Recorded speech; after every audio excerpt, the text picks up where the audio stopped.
Nagkita kami ulit ni Franz. 3 beses sa isang linggo nasusundo niya ako sa school.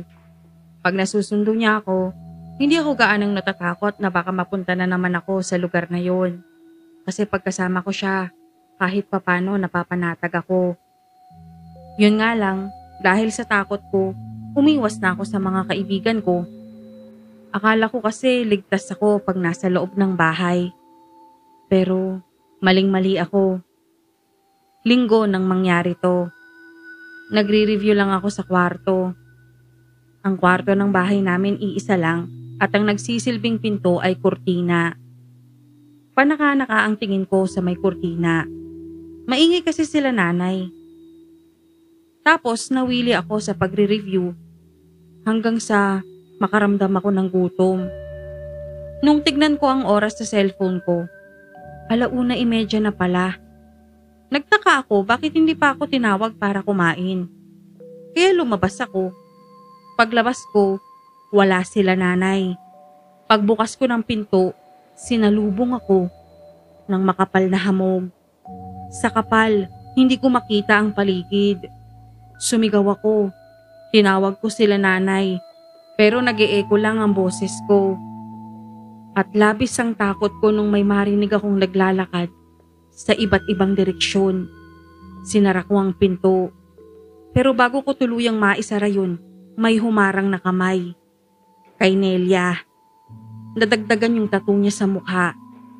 Tinulak niya ang pinto dahilan para sumalya ako sa sahig. Tumilapon naman sa silong ng upuan ng cellphone ko. Nakapasok na si Nelia sa bahay kasama ng iba pa niyang mga kasama na pawang bago sa akin ang mukha. Sa hindi ko maipaliwanag na dahilan, imbis na bumangon at tumayo, inuna ko pang inabot ang cellphone ko. Kaya nahawakan ako ng isa sa kanila sa paa. Sobrang init ng hawak niya na napasigaw ako sa sakit. Nagkakawag ako. Nakawala naman ako at bumangon at tumakbo palabas ng kusina. Tumakbo ako sa hamog. Ang iniisip ko kasi baka makabalik ako sa realidad pag ginawa ko yun, pero mali na naman ako. Kasi bumalik lang ako sa bahay. Nasa harap na ako at nandun sila Nelia, tila ba inaantay ako. Kaya nag-iba ako ng direksyong tinakbuhan, pero bumabalik pa rin ako sa harap ng bahay namin. Pero hindi pa rin ako sumuko. Tumatakbo pa rin ako. Kaso sa ikasyam na balik ko, bukod sa pawis, naguunahan ng pumatak ang mga luha ko. Kasi nawawalan na ako ng pag-asa. Kaya lang naisip ko bata pa ako. Marami pa akong pangarap sa buhay ko at gusto ko pang makapagtapos ng pag-aaral, tapos makahanap ng trabaho at matulungan sila nanay. Kaya kahit malapit na akong himatayin sa pagod, pinilit ko ang mga binti kong tumakbong muli. Nang matanong kong muli ang bahay namin, nag-iba ako agad ng direksyon. Nakalimang ganun ako nang magsimula ang tawanan nila Nelia. Kumakanta ang iba sa kanila ng kantang, "Babalik kang muli." Nauupos na ako sa pagod. Pakiramdam ko rin anytime bibigay na ang baga at puso ko. Tapos, tumunog ang cellphone ko. Nang ibabaw sa sintonado nilang pagkanta, ang kanta ng GOT7 na Just Right. Siyempre, napatigil ako at medyo napangiti. Lumawak ang ngiti ko nung makita ko kung sinong tumatawag. Si Franz. Kaya sinagot ko. Sabi niya, pupuntahan niya ako. I-end ko ang tawag at hayaan ko lang mag-ring ang cellphone ko. Kahit hindi niya ako nakikita, tumango ako. Natigil na sila Nelia sa pagkanta nung nagre-ring ang cellphone ko. Nakakarinig na ako ng mga yabag at ungol ng parang galing sa mabagsik na hayop.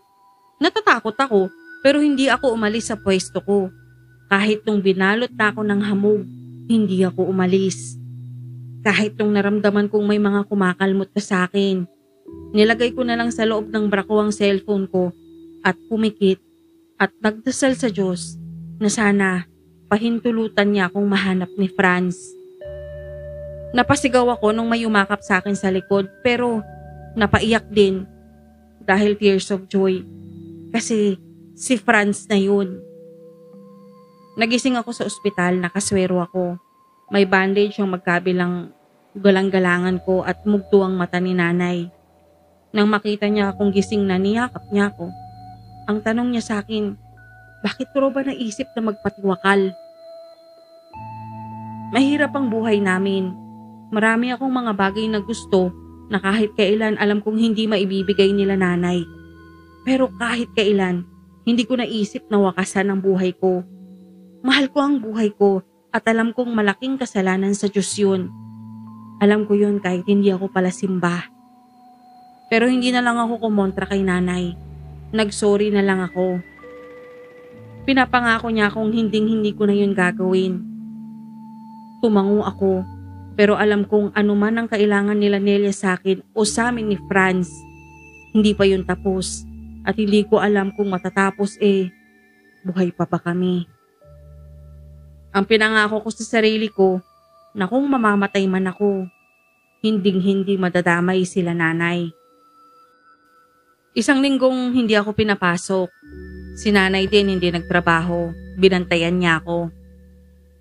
Thankful ako sa company pero ayokong matigil ang mundo ng lahat dahil sa akin. Kaya matapos ang isang linggo, pinilit ko nang pumasok.